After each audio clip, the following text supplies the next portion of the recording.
কেন চীন, পাকিস্তান, বাংলাদেশের হামলার ভয়ে কাঁপছে ভারত? কারণ একটাই, ভারতের প্রধানমন্ত্রী নরেন্দ্র মোদী যতই নিজেকে বিশ্বগুরু ভাবুক না কেন, সত্যি হলো তিনি এখন কাঁপছেন। ভারত এখন আর আগের সেই একমাত্র আঞ্চলিক শক্তি নয় যাকে কেউ চ্যালেঞ্জ করতে পারবে না, বরং এখন চীন, পাকিস্তান আর বাংলাদেশ, এই তিন দেশ কৌশলগতভাবে এমনভাবে একসাথে দাঁড়িয়েছে যে ভারত তাদের সামনে কার্যত অসহায়। এই তিন দেশের সম্মিলিত ভূ রাজনৈতিক অবস্থান, সামরিক শক্তি, অর্থনৈতিক সক্ষমতা আর একে অপরের প্রতি স্ট্র্যাটেজিক আস্থা এখন দক্ষিণ এশিয়ার মানচিত্রে ভারতের একচ্ছত্র আধিপত্যের গল্পকে প্রশ্নবিদ্ধ করে তুলেছে। দিল্লির বাংকার থেকে রাত গভীরে মানচিত্রের ওপর চোখ রাখছেন মোদী। চারিদিকে শুধু নিরাপত্তা অ্যালার্ট। এদিকে পাকিস্তান সীমান্তে জঙ্গি তৎপরতা বাড়ছে, অন্যদিকে লাদাখ সীমান্তে চীনের সেনা বাংকার গড়ে তুলছে। আর সব থেকে ভয়াবহ, বাংলাদেশ এখন আর ভারতের অনুগত নয়, বরং চীনের সঙ্গে একের পর এক কৌশলগত চুক্তি করে ভারতকে সরাসরি কাঁপিয়ে দিচ্ছে। লেফটেন্যান্ট কর্নেল মনোজ চৈনান নিজেই বিশ্লেষণে লিখেছেন, এই তিন দেশের একত্রীকরণ ভারতীয় নিরাপত্তা ব্যবস্থার জন্য চরম হুমকি। এই ত্রিমুখী ফ্রন্ট ভারতকে শুধু দুর্বলই করছে না, বরং তার অখণ্ডতার মূলে আঘাত করছে। শুরু করা যাক ভূগোল দিয়ে। ভারতের সবথেকে কৌশলগত দুর্বলতা হলো চিকেন নেক বা শিলিগুড়ি করিডোর। মাত্র 22 কিলোমিটার প্রশস্ত এই করিডোর দিয়ে ভারতের মূল ভূখণ্ড যুক্ত থাকে উত্তর পূর্বাঞ্চলের 7টি রাজ্যের সঙ্গে। আর এই করিডোরের এক পাশে বাংলাদেশ, আরেক পাশে চীন। এখন যদি বাংলাদেশ চীনের সঙ্গে সামরিক অংশীদারিত্বে এগিয়ে যায় আর চীন লালমনিরহাটে তাদের নতুন এয়ারবেস থেকে সরাসরি শিলিগুড়ির দিকে অগ্রসর হয়, তাহলে ভারতীয় উত্তর পূর্বাঞ্চল বিচ্ছিন্ন হয়ে যাবে পুরোপুরি। এই ভয়ে এখন গোটা ভারতীয় প্রতিরক্ষা মন্ত্রণালয় ছটফট করছে। পাশাপাশি পাকিস্তান বরাবরের মতো এই অক্ষে গোয়েন্দা শক্তি, বিচ্ছিন্নতাবাদী সংগঠনের সঙ্গে যোগাযোগ এবং ধর্মীয় জিহাদি আদর্শকে সামনে রেখে ভারতের অভ্যন্তরীণ নিরাপত্তা ব্যবস্থাকে দুর্বল করছে। আইএসআই যে শুধু কাশ্মীর নয়, মণিপুর, নাগাল্যান্ড, আসাম সহ বিভিন্ন রাজ্যে সক্রিয় রয়েছে, তা এখন ভারতীয় মিডিয়া পর্যন্ত স্বীকার করতে বাধ্য হয়েছে। মোদীর সামরিক বাজেট যতই বাড়ুক না কেন, বাস্তবে তিনি চীনের সঙ্গে প্রযুক্তিগত ব্যবধান ঘোচাতে পারছেন না। আর পাকিস্তানের গোয়েন্দা দক্ষতার সামনে তার গোটা সার্ভেইলেন্স মেশিনারিজ কার্যত অচল। আর বাংলাদেশ, মোদীর সবচেয়ে বড় ভুল ছিল শেখ হাসিনাকে ভারতের পকেটে রাখা ভাবা। কিন্তু বাস্তবতা হলো বাংলাদেশের অভ্যন্তরীণ নেতৃত্বে এখন এমন পরিবর্তনের হাওয়া লেগেছে যেটা মোদীর রাতের ঘুম কেড়ে নিচ্ছে। ডক্টর মোহাম্মদ ইউনূসের চীন সফর, চট্টগ্রাম ও পায়রা বন্দরে চীনের বিপুল বিনিয়োগ, বাংলাদেশ চীন সামরিক প্রশিক্ষণ চুক্তি, সব মিলিয়ে স্পষ্ট হয়ে গেছে যে ভারত এখন আর দক্ষিণ এশিয়ার একক নেতা নয়, বরং বাংলাদেশ এখন আঞ্চলিক ট্রান্সশিপমেন্ট হাব হয়ে ভারতকে চাপে ফেলছে। চিকেন নেক রুটের উপর ভারত যে নির্ভর করে, সেই রুটকে রীতিমতো কৌশলগত চাবিকাঠিতে পরিণত করেছে বাংলাদেশ। শুধু তাই নয়, বাংলাদেশ থেকে ভারতের উত্তর পূর্বাঞ্চলে অবৈধ অভিবাসী ঢুকছে। এই পুরনো অভিযোগ নতুন করে তুলে এনে ভারত নিজেরই সংখ্যাগত বিভাজনের ভয় দেখাচ্ছে। ভারত এখন বোঝে, চীন, পাকিস্তান, বাংলাদেশ এই অক্ষ যদি একযোগে সক্রিয় হয়, তাহলে শিলিগুড়ি করিডোর ভেঙে দিয়ে ভারতকে টুকরো করা কোনো অসম্ভব কাজ নয়। ভারতের ভিতরেই এখন বোমা বসানো।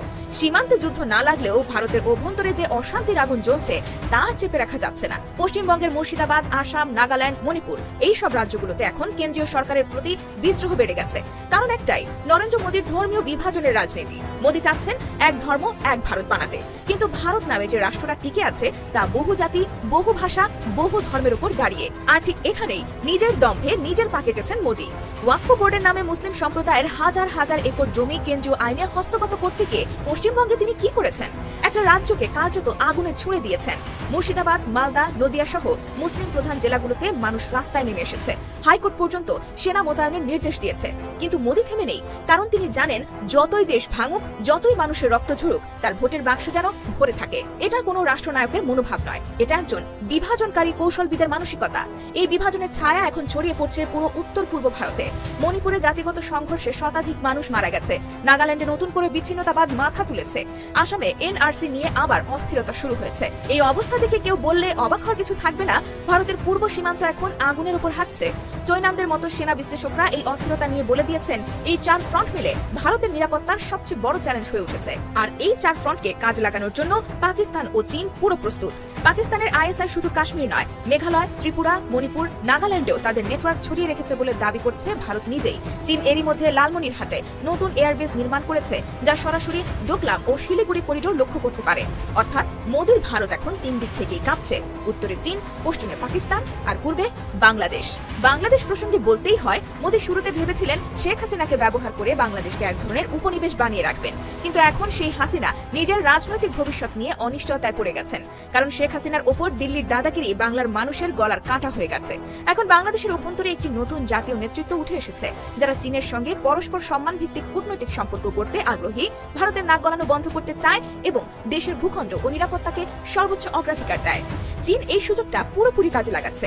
বাংলাদেশে তারা পায়রা ও চট্টগ্রাম বন্দরে সড়ক ও রেলে এমনকি হাইটেক পার্ক ও বিদ্যুৎ কেন্দ্রে বিলিয়ন বিলিয়ন ডলার ঢালছে।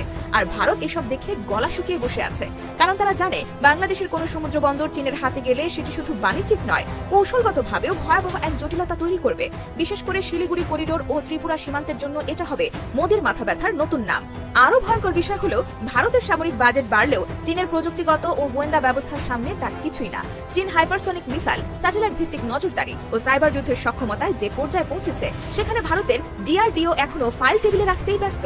আর মোদি নিজে বেছে নিয়েছেন বলিউড আর ক্রিকেট দিয়ে জাতীয়তাবাদী নাটক সাজানোর পথ। দেশের আসল সমস্যা ঢাকা পড়ে যায় দীপিকা রণবীরের গসিপ আর বিশ্বকাপ নিয়ে উন্মাদনায়। অথচ সীমান্তে সৈন্য মরছে, রাজপথে মানুষ গুলিতে ছুটছে, নাগরিক অধিকার হরণ হচ্ছে, এগুলো যেন কোনো খবরে আসে না। এই পরিস্থিতিতে ভারতের কাছে এখন দুটি পথ, অথবা বলতে গেলে কোনো পথই নেই। কারণ তিন ফ্রন্টের এই অক্ষ যদি কেবল সামরিক নয়, রাজনৈতিক ও কূটনৈতিকভাবে সক্রিয় থাকে, তাহলে ভারতের টিকে থাকার একমাত্র রাস্তা হলো নিজেকে বদলানো। কিন্তু মোদির মতো একনায়কতান্ত্রিক মানসিকতার নেতার পক্ষে সেটি সম্ভব নয়। তার চোখে এখনো সবকিছু হিন্দু রাষ্ট্র বনাম অন্য এই দুই ভাগে বিভক্ত। আর সেই ভুল দৃষ্টিভঙ্গির খেসারত এখন গোটা ভারতীয় জাতিকে দিতে হচ্ছে।